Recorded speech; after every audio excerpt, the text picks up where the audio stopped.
Hey guys, it's Jason here with Brittany and Jenna. We're with the Real LLC Lake Life and Culture. One of the cool things about today is Jenna is here with RoofCon. I'm a huge fan of RoofCon. It's made a big difference in my business and my life and my personal life. I love what they stand for. Jenna, can you tell us a little bit about RoofCon, and then I can kind of tell you my experience at RoofCon? Yeah, so RoofCon is a leadership conference in the roofing and solar industry. So we're not just a conference, we're a trade show also. So we're going on year 5. We'll be back in Orlando, Florida this November. So the first one was in 2019 with only 50 attendees. And then this year we're expecting around 4,000. So we've grown, quite rapidly. It's a 3-day conference. We have great speakers that come in along with vendors from all over the country that come and exhibit their products and talk to attendees from all over. Yeah, so I'd like to start this because I have a really good experience with RoofCon. I was at the very first RoofCon, and I met amazing people there. It was a life-changing event, and I've been at them ever since. So I've been going ever since. And typically, sometimes for a roofer, you can get burned out. Like, it's a rough business to be in. It's very difficult. I always tell people that, in a plumbing industry, you can like test your pipes and see if they leak, and you can go and make adjustments. In roofing, you put the roof on and you kind of wait for the rain to come, and then that's kind of where you can kind of see where you're at. And so it's a really unique business. It's dangerous, and it can be very difficult. So sometimes you need to go and rebuild. And for me personally, that's what RoofCon does for me. Like, I go there and I hear the stories and I listen to the speakers, and it motivates me to go back and do better and become a better person also. But if I'm a better leader, then I'm going to lead better, and I'm going to have people that are better. And so that's one of the biggest things about RoofCon for me. That's awesome. Yeah. So 2019, that was, I think, 50 attendees. It's crazy how much it's grown over the years. Yeah, so I remember 2019. Was it in Nashville, I Yes, believe, right? Like, Nashville. so what a better place to have it in than I Nashville, know. right? We had a Yeah. great time. But I also met like leaders in the industry at the time that I still know today.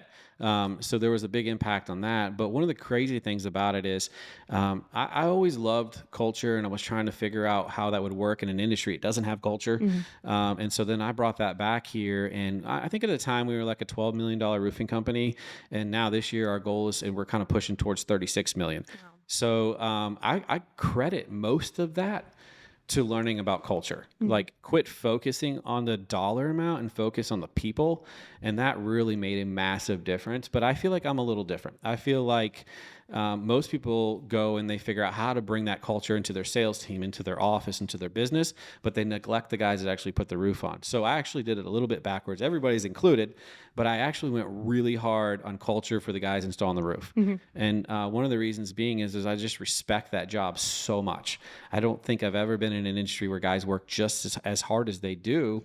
But also, like, I consider those guys extreme athletes. I don't think LeBron James is going to go up there and put a roof on all day, every day. Like, he can't do it. Yeah. I'm sorry, but he can't. And so to me, these guys are real athletes. And what RoofCon did for me is it helped me bring them a culture that they weren't used to. So it was a huge impact because they don't get treated very well typically. And they're actually the stars. The quality is in their hands that puts the roof on. And so for me, it was, how do I transfer that culture that I learned about from Hunter into the guys that are actually installing the roof? And the success we've had from that is amazing. And I couldn't be more proud to have been at the first RoofCon. Yeah, well, thank you. We appreciate all of that. That's exactly what we want to do at RoofCon. We want to bring people together to realize that it's the people first. Like, it's your team. They're the reason, like, why you're even operating, and they're the reason why you're going to succeed. And that's what we want at RoofCon to do, is just bring that culture together and then make people realize that culture is so, so important. And that's what we continue, I think, to teach at RoofCon. It's about your network. It's about your circle. And it's about how you're building yourself and how you're using that to build other people. Is that what has inspired RoofCon for you guys?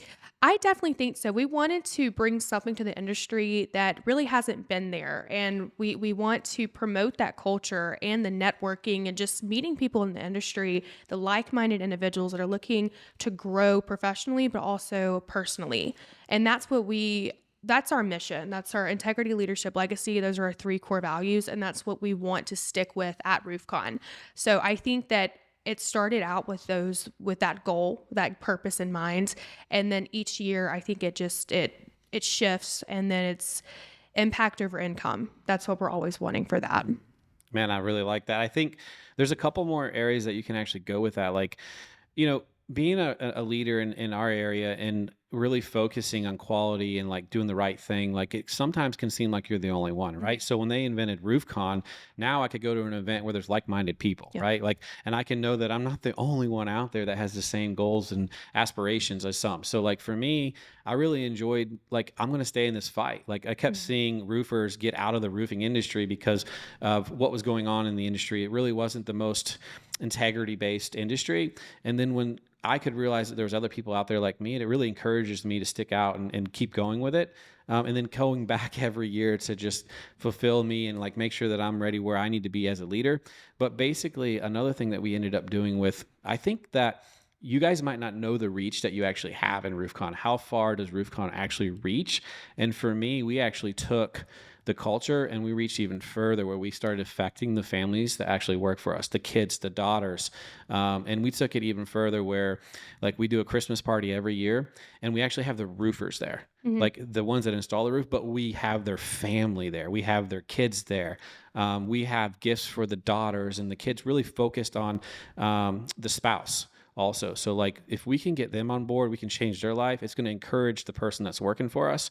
And so I think you guys should really be proud of what you've guys done, because you're maybe looking at it as if you're changing lives in the roofing industry. You're changing lives far further than actually the roofing. You're changing the life of a kid that's in a school that's going to change his life, because we changed our culture because of RoofCon, and it really helped us impact kids too. So we probably have, I don't know, Brittany, I don't know, we have 350 families or at our I Christmas think party. we're expecting 400 this year. So It's insane. let's just say there's 200 kids there that leave with an impact, with a legacy now, where they want to, they have goals and aspirations now. And those all started because I was sitting at the first RoofCon going, man, this makes sense. How can I bring this to my area?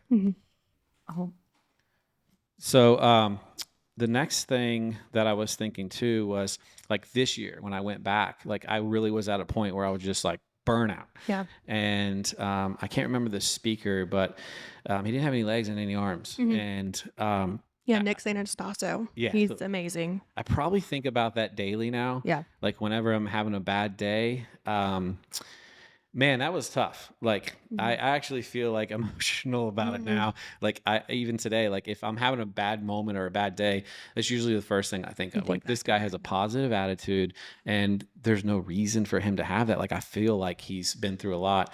And so that was a really big encouragement last year for me. Typically I bring as many people as I can also. And so not only am I doing that for me, but I'm doing it for, people that are already leaders in my company. I'm interested to know, what have you seen from your seat creating this RoofCon, the culture that you've seen changing? So you start with 50, now you're on to 4,000. So how does that look from your guys' perspective?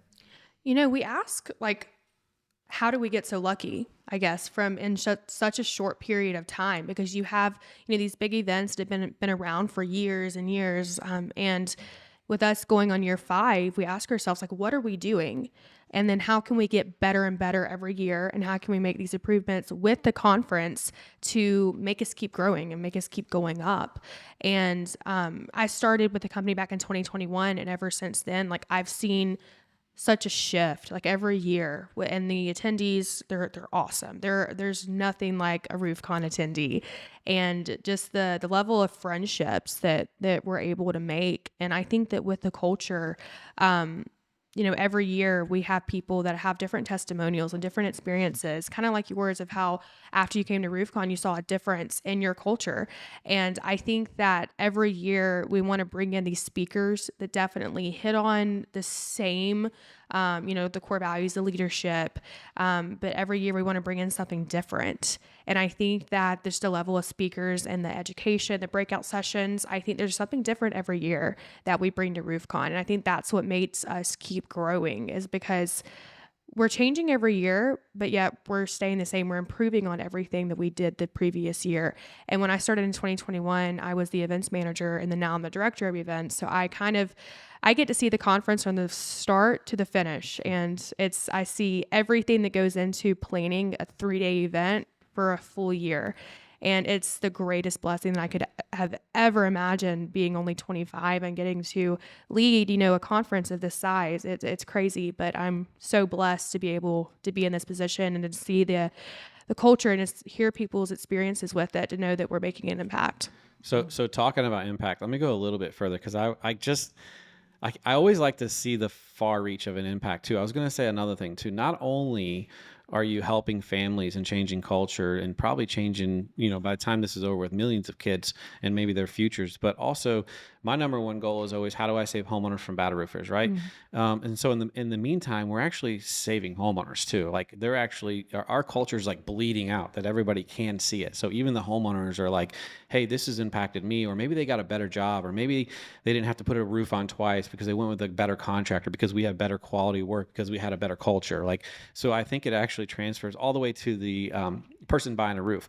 But even further out, if you recognize, today we're on what's called the Real LLC. The reason we started this channel in our area is actually to make an impact on our area. And that's what the Real LLC really does. But other businesses kept asking us, what are you guys doing? How are you guys growing? Like, this is amazing. We see you everywhere. And then not only that, the experience we get from the people that work for you is unreal. So a little bit further that RoofCon has reached into is businesses in our area are now doing some of the same things. So they're saying, hey, that was successful for Eustace Roofing. I wonder if I can use it in my business. So we're seeing plumbing companies, we're seeing furniture companies, we're seeing retail businesses going, hey, maybe we should have a night where we celebrate the people who work for us, or maybe we should have an event here. We're actually witnessing that. And that's one of the reasons we started this channel. So you guys might be RoofCon, but you're actually helping many other businesses, because I feel like we're a really good example in our community, and they're actually now taking better care of their employees and trying to do the same culture stuff. So I don't think that you'll ever really recognize the full extent that RoofCon and the impact it's actually making on so many lives and businesses. Ours is just a small one, but if I look at the impact that we made on people outside of here, it's becoming bigger and bigger. So I think when you say blessed, I think you really are blessed. I think we all are blessed to be in the position that we are, that we can reach people, but we're not only reaching the people in the roofing industry, other industries. We're saving homeowners and giving them better quality and better people on their job sites. So I don't know. I could go on and on and on about how far out RoofCon has impacted people. And it's cool because I was there when there was only 50 people. What is it you've changed when you're doing your marketing and you have 50 people the first year to 4,000 people? Yeah. Like, how do you grow and brand in that? 2020, that was during COVID. I can't believe that I wasn't a part of 2020, but I feel like that really took it off the ground, was being able to power through such, a tough time, going against all odds, and being able to throw an event that grew from 50, I think, to 800 or 900 in just a year is crazy. And being a part of the early stages, we definitely try to push our marketing, and we're running ads all the time. We're running ticket sales. We're really pushing that. And I think that using people's experiences and really promoting those, or testimonials, that's going to be your number one marketing tactic, is just word of mouth and just sharing people's stories and experiences, because the people that are interested in RoofCon or know nothing about it, they're going to want to learn about what the other person went through, what the other person felt like was valuable to them at RoofCon. So, with the marketing, it's word of mouth. It's using people's experiences and just broadcasting it all over social media and videos, being on podcasts, going to events. That's so important. And just networking. It's the network and building these relationships. Our goal is not to try to sell people. Our goal is to build these relationships that if you come to RoofCon, great, but if you don't come to RoofCon, we still have a connection with you. And I think that's what, makes us different, is that we just want to build a lasting relationship with everyone that we come in contact with. Well, you talk about COVID and how you guys kind of pushed through, but another example of reach. So for me, like watching other people go, hey, we can do this. It's something that we're going to figure out a way. There's a silver lining here. We'll find a way to make this happen. That culture of, hey, we can do anything. Like this is just a temporary roadblock. We'll find a way around of it. So for us, it was the same way. And watching maybe you guys in the way that you guys like, pushed through and made it happen. And we did the same thing. So it makes it easier when you see other people doing that. And we were able to grow unbelievable during COVID. Like our challenge was, we would pre-buy material. Like we would go and I think we had like almost $2 million of material at one time sitting on the property. And that's how we kept going. And then those really good, what I would say athlete guys, they were available because they couldn't find work. So it was a great time for us to retain such talent that we still have today. But maybe if I wasn't going to RoofCon and building my leadership up and like getting that encouragement to keep going, I don't know if that would have been possible. And then watching you guys still stick with it, still market the event, still doing what you guys could do on your end, and something that was rare to do during the time is to have a conference, is super encouraging, which might have changed my company too. Like there's always a reach, there's always somebody watching, there's always a change that you might not know of. Yeah. I think that just goes to show in general that you can't control what's going to happen, but you can always control how you react to it. You can make the best out of whatever situation. And, doing a conference during COVID probably wasn't the smartest idea, but yet we made the best out of it. And the next year we doubled in size. So I think that shows, everyone that it's about how you react to it. It's about how you're going to go off of that. And I think that 2020 really took it off the ground, because if we can get through that, we can build an awesome conference. Well, I think that's the same thing we talk about all the time, is when most companies start pulling back, you start pushing forward. Exactly. Well, I mean, I think you're 100% correct on reaction. Reaction is everything. That is something that you can control in most situations, but you can't control the event. Like if something happens to you, it's out of your control. You can't control it, but you can control the reaction, which can definitely impact the results. And that's one thing personally in my life that I've been able to really work on, is controlling my reaction. Because ultimately, as a leader, if you're up and down, people aren't going to want to work for you. So if you can control your reaction, This only works for not your family members. Yeah. Because Jason thinks he's so controlled until it's me or my mom or my dad, and we're like, nah, we can read right through you. But it does a really amazing job when it comes to the office and the employees and things like that. It is really important. You can see such a difference. But Yeah. I think Jason's your number one fan. I mean, I know it sounds I like don't it. put on roofs, but I feel like I should sign up. Like, Exactly. well, there is a discount code, right? So if you type in REAL, it's a 10% discount for the event. Yep. So all ticket levels, we have 4 ticket levels. You can get 10% off of that. So roofcon.com, and then you can click on tickets and then type in that coupon code, and you can get yourself a I discount. might have to get me one now. Yeah, definitely. So I encourage everybody to go to one. And sometimes people are like, well, the price. I'm going to tell you, you can't put a price on investing in yourself. Like typically, like I know when I first got in the industry, my dad was more of an old school guy. Like I bought CRM system about 15 years ago. And he was like, that's insane. And then I started going to these conferences and he's like, that's insane. But it's made me who I am today. Like each step of that was super important. And you can't put a price on investing in yourself. Like there's nothing more important than investing in yourself. You might say, well, I want to invest in my kids.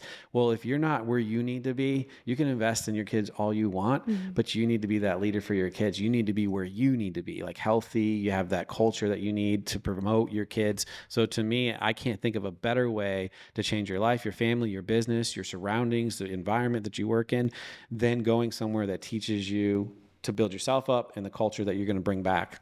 Where else are you holding these events? So you have Orlando, and then where are the rest of them? So it's once a year. So we've done Orlando for the last 3 years in a row. Next year, this is year 5. So I feel like year 5 is the big just shebang. And we're going to really go after it this year and make so many improvements from last year. But after this year, I think there's a possibility we might move it back to Nashville, a possibility. But we just really like Orlando. It's Orange County's the second largest Everybody convention loves. center. Yeah. I know, and we love it. So we have no desire right now to move, but we might. Well, you got if you bring your family, I mean, you have all the Orlando activities, the beaches, everything. So it is the Exactly. perfect place to be. Disney World. Yeah, and it's the perfect time. November. I mean, it's not. It's not cold. It's like Florida's always humid, but it's not as humid in November. So No, it's beautiful. yeah. Yeah, that's why I call the guys athletes. It's like 120 degrees out, and they're still up there working in that humid, nasty weather. I mean, down here it can get awful, and the respect that we have for the guys that work for us is, I mean, it's just incredible. So we're excited. I'm going to be at the RoofCon, every year. I plan on bringing leadership people with me every year. And like I said, I daily think about the story that I heard from my last RoofCon. And it really encourages me on a daily basis. So speaking of events, you guys have RoofCon. I go to every RoofCon, and Brittany's been a part of that, and she's seen the difference it's made in me and the business. So Brittany has actually started something, one of my favorite events of the year. It's called Lake Quest. And so again, the impact, right? We started our own events in our own cities. Actually, Brittany did. I didn't start it. I just attend it because it's a boat thing. But again, Lake Quest was started, 2 years ago? Yeah. So this was our second year. Last year we started it. It's basically a scavenger hunt on the Harris Chain of Lakes by boat. So it's super fun. It's different. We have a chain of lakes here. A lot of people come together on their boats, and I wanted to do something to bring the community together. We give back to somebody in the community that's local. So all the proceeds go to somebody right here in Lake County. But I ran this event almost by myself. Well, yeah. So last year I started it, and I started finding out that it's really hard to get people to commit to anything. I mean, they say they will, but to me, unless there's some dollars behind them, there's no commitment. And even when you're bringing people into local businesses, if you don't have a relationship with that business, they forget about you. They get angry when 150 people are in their place of business, which I'm not really sure I understand. But I am interested to know, like, how do you overcome some of these things? Because when you're doing a huge event, even 50 people, how do you get people motivated to help you, to attend, to show up, and then to do it again and again? Yeah. A big challenge that we face is with RoofCon being in November, it's really late in the year, and a lot of companies want to wait to sign up. So, we want these attendees and these companies to sign up early so we can really promote them. We can really get their name out to really push people to attend. So that's a challenge that we face. And I think that's with every conference, with every event. People are going to wait until the last second to sign up because it's so late in the year to commit to something. You never know what's going to come up. Last year we had the hurricane come up, and then people had bought their tickets and they weren't able to show up. So it's situations like that. And, every year we run into obstacles that aren't necessarily, I guess, addressed. Coming from a planning perspective, a lot of the behind the scenes work isn't revealed to the public. A lot of stuff that's like goes wrong backstage or on the expo floor. 9 times out of 10, people aren't going to realize that. But last year, we tried something different with, closing the expo floor down, and every year we want to get better and better. And this year we're making so many changes to improve from last year. We're doing 3 full show days, 8 a.m. to 5 p.m. We're leaving the expo floor open. The vendors, the vendors are what ultimately makes a conference. They're what makes a trade show. We would not have this event if it would not be for companies that sponsor it. And last year I was so passionate about RoofCon, and I still am. Like, every day I think my love for RoofCon gets better and bigger. And I really was affected because I want every vendor to walk away happy, and it's impossible to make everybody happy. I know that, but my ultimate goal is to make RoofCon the best show ever. So this year we're making so many changes, and I'm putting my blood, sweat, and tears into planning RoofCon because I want to make sure that it is the best conference. And we're doing that. We're making these changes, and I'm hoping that it's going to be, even better and better. So I think that, the obstacles that we run into is only a push forward. It's a how can we get better and how can we become the best of the best. And I think that that's important. So how do you overcome, like when you're calling and talking to sponsors, what are some of their things that you have to overcome to get them to see the vision, to sign on, and to show up? Especially that if a sponsor didn't have a good experience last year, because we do have some that don't have a good experience. Our goal is to address these changes. How are we making it better for you, and why we need you there? I think that when we address these three things and really tell them how important they are, because they are. If I could spend hours and hours just telling them how thankful I am for them, I would. But it's definitely just strategically thinking about how can we make it better and what changes can we make. So the little changes by, adding an extra day for the expo, I think and that's a huge deal. That can make or break whether a sponsor is going to agree to sign up. So it's really taking the time to really think through, small details to make a big impact. So we're doing, the longer expo hours. We're giving the vendors the option to stay on the floor when the main stage opens at 2:00. And then we're also building out the breakout rooms on the floor. So we took all of the feedback. I did a big feedback email following RoofCon, and we took every single thing into consideration on how we can improve it. So let me ask you another thing. So I have a small group of people that I really heavily relied on. And obviously when you're throwing an event, like you really need as many people as possible, but you find out really quick who those real leaders are going to be. What are some leadership qualities that you see in people and realize this is the person that I'm going to be able to count on? And we're going to move forward with this. Do you understand what I'm saying?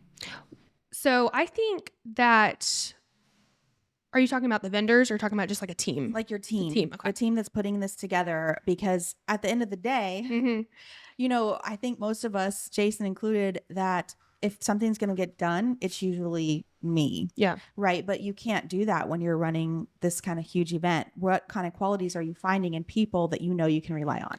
Yeah. So I think that if you're able to collaborate, a conference is all about collaboration. You can't run a conference with just your ideas and just with your skills. Everybody has a special skill that not the other person has. And I think that when one possesses leadership skills that involves collaboration, the ability to work as a team, the ability to be able to convey these messages and really get their point across, I think that, teamwork is the most important thing about a conference, because you can't run a one-man show. You can't do it. So I think that collaboration, the ability to work as a team, the ability to really throw up your hands and say, I'm overwhelmed. I can't do all this. Can I pass this on to you? Something that isn't in my, what I do on the daily basis. Like I really, but then also being willing to step up and say, I can take this on. I can be a team player. So I think that those are the most important things about, a person that possesses these. Well, I got a thing to talk to you about real quick on vendors. So I always want to be that guy that says, I don't think you understand the reach that you guys have once again. And I'm going to go ahead and touch on that with vendors.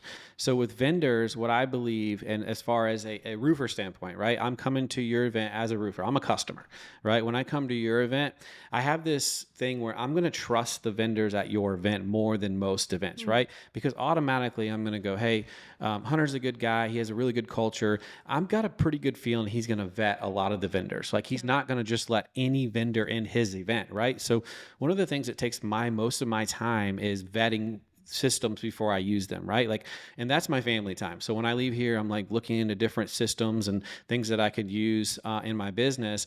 And it takes a lot of time. And at the end of the day, I really don't know who to trust, right? So when I go to RoofCon, automatically I have a different perception of the vendors there. To me, those are going to be some quality vendors that Hunter trusts, that RoofCon trusts, that they're there. And so one of the things that I don't think maybe your vendors even know is the results that might be later, right? I might not buy from that person then, but I trusted that they were there, that they're probably a quality vendor. I might buy from them later. I might notice that they're there and then call them up later, because I'm usually there trying to build up my culture, my leadership abilities, memories, but I'm also talking, and I'm one of those roofers that might not grab the card, but I'm going to remember who that person is and know that they were at RoofCon. So more than likely, they're focused on integrity. They're focused on culture. So I've got this trust that I'm going to have from the vendors at RoofCon. And so I feel like later on, you might not get that customer at that event, but you might get it later on through the year, and you might not know that it came from that event. So, I mean, same thing. You guys got Scorpion there, and I've managed to meet them guys. I know they're a diamond. There's a diamond option. Yep. Automatically in my brain, because I know this event is about culture and integrity, automatically I'm going to go ahead and assume that they have the same thing, and so I'm going to want to buy from them. If they're not at the event, I'm probably not even going to look at them as much. Like, I can go, like you said earlier, there's so many events in the industry that aren't on quality, that aren't in integrity. They're just on selling, right? And so those vendors, I'm going to push back. There's every type of vendor at those events. I don't trust those vendors. Yeah. When I come to RoofCon, I trust the vendors because I feel like they're at an event. It's about quality, integrity. So if you have vendors there that don't realize it, I think because the results might come later. Because when I go to those, I'm focused on my leadership abilities and how do I grow that. But also think about the people that work for me. They're there. They're focused on leadership. Who knows? They might go start their own businesses one day. I can encourage that. It's okay. And then they're going to want to buy from those vendors. So I think there's a bigger impact there for a vendor. If I was in the roofing industry and I had something to offer roofers, I'm going to want to be at RoofCon. I think that goes for all marketing, right? Like it's a visionary thing. It's not something that is tomorrow you see any effects from. Our Lake Quest event is a yearly event. This year we had 150 people.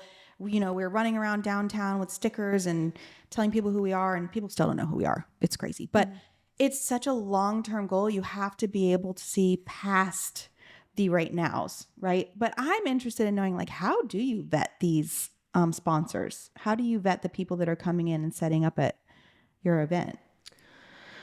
So we definitely, like I was saying earlier about sharing the testimonials, we do a lot of vendor testimonials and sponsor videos. We promote them and blast them all over social media of who's going to be there, of what we're looking for. And we are actually very picky on who we accept as a sponsor, because we want the highest, valuable companies there, like that really touch on the core values that we want to. So we don't just let anybody come to RoofCon as a vendor, and we're very, very selective on that. So we have all of these deliverables and these levels of sponsorships.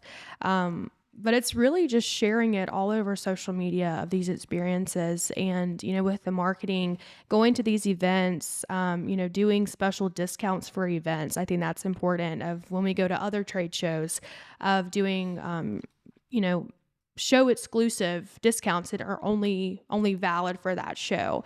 So we really take little steps into pushing vendors and, and spreading the word about RoofCon and just the levels of sponsorship. But how are you vetting the vendors? When you say vetting, like your vendors that are showing up, now I can't even think, Equipter or something like this. They're showing up and you've never heard of Equipter, or they're a new company or something. Like, how are you vetting them to know this is somebody of quality that you want at your event? Gotcha. We do several sponsorship calls. So it starts out, with the sales team reaching out to them, whether they're a lead that comes in through the RoofCon website. They do an email, they set up an introduction call. We go over RoofCon, what it's all about. But we start out with learning about their company, figuring out their goals, figuring out if they go to trade shows often, how long have they been in business for, what are they looking to get out of an event. When we find out those things, then we know if they are a fit for RoofCon. We have a lot of companies that are just starting out that come to RoofCon, or they're launching a new product and they're waiting for RoofCon to do that. So we want to know their ultimate goal and just their overall mission, and whether RoofCon is going to benefit them. Because if it's not, we want to be honest with you. We want to tell you that, hey, like, maybe come as an attendee. Maybe if you're, selling to homeowners, maybe come as an attendee. If you're selling to roofing companies, come as a vendor. So we want to find out just every little thing about these companies, and then we do several calls, and then that'll be the judge on whether. Well, a touch on that too. If you're a vendor, what better customer could you want than a customer wants to grow their leadership, their quality, like that's invested in their culture, right? Like, because that's a company that's going to be around for a long time. That's a company that's going to grow. It's going to continue to buy from you. And also, they're probably going to pay their bill. Yeah. So I think if there is an event and you're a vendor and you want to go to me, it's what kind of event can I go to build to bring in a quality customer. And same thing in roofing. Like I would love to have 99.9% of my customers as quality people. Why? Because they're going to help me build my team. Like if I'm dealing with a homeowner that's hard to deal with, it's going to impact the people that work for me. Maybe not want to deal with that. Maybe not want to work here because of that. So the same thing goes for a vendor.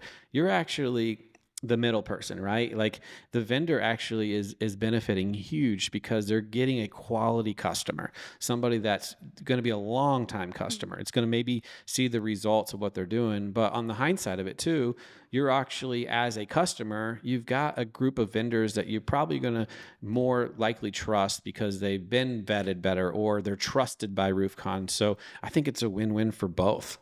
Yeah, definitely. And that's our goal. That's what we want to do. Cool. So whenever you have vendors, I know that you're doing a lot of marketing for these vendors and stuff. One of my obstacles is getting these vendors to also market that they're going to be at these events. Are you seeing the same thing? Are they relying on you to do most of the marketing? Is that what you're offering? Or going in, they're not going to do it? Like, how do you? We do most of the marketing. We do most of the marketing on our social media. We offer a sponsor announcement with, every sponsorship. So we do that sponsor post for them on our social media, but we also give them the leeway to we send them our logo if they ask for it. So they're able to do whatever they want. They're able to make these videos and then sometimes we share them. So we're giving, some of the sponsors the option to record a short video and us post it on there. So we do some of the marketing, but we also really tell the sponsors, we want you to do as much marketing as you can. We even give them, discount codes. We give a lot of sponsors discount codes, affiliate links that they can share. And that's really emotive. Sometimes we do, whoever gets the most signups off of your link, you get a discount for next year. So we do stuff like that to really push people to get the word out for RoofCon. So it's a little bit of both, but it's mainly on our side. But we find that a lot of our sponsors are they're willing to share their logo with our logo and just get the word out about that.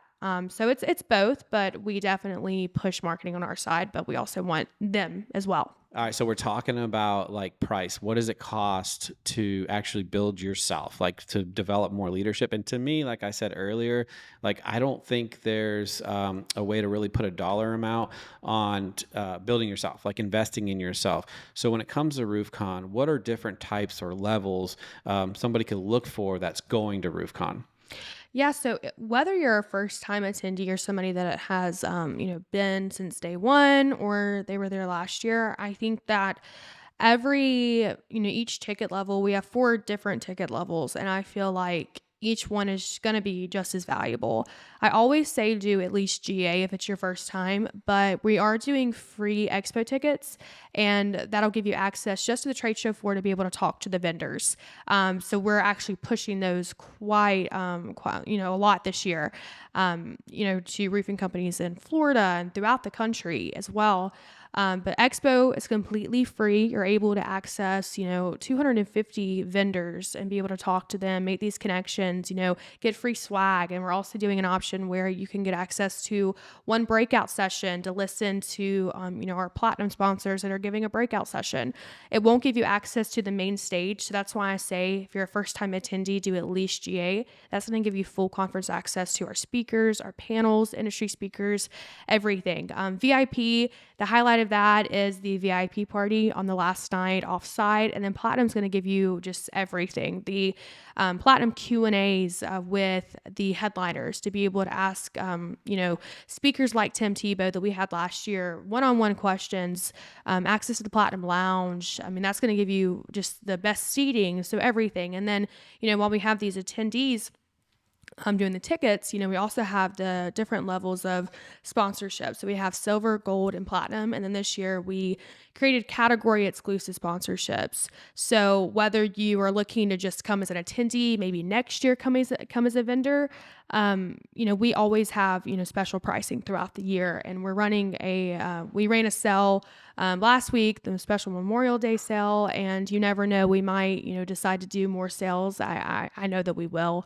But yeah, I mean, the price, it is quite, it's not crazy, but it is, it is kind of expensive. I'm not going to lie. I mean, but the value of this 3-day event, I mean, people will take away something for a lifetime. Well, let It's me an talk about, investment. yeah, it's an investment. Yeah. Let me talk about price and value, because at one of the roof cons, I met a really special person called Patrick Carr, right? And I was able to go on the Patrick Carr podcast. So I was an attendee and I got a chance to go on a podcast, and it's really changed my business from there also. So the Patrick Carr show has actually helped me get more customers. It's actually helped me advertise to the people that work for me. It's actually helped me change the community that I work in, because he's helped me set up my podcast. So as an attendee, that's where I benefited from it, and it's the relationship that I have with somebody very special. If you're going to go to this event, you're probably going to want to go to your website, which I'm guessing is roofcon.com, right? Yes. All right. And then if you want a code for 10% off today, the code is REAL, Capital R. capital R.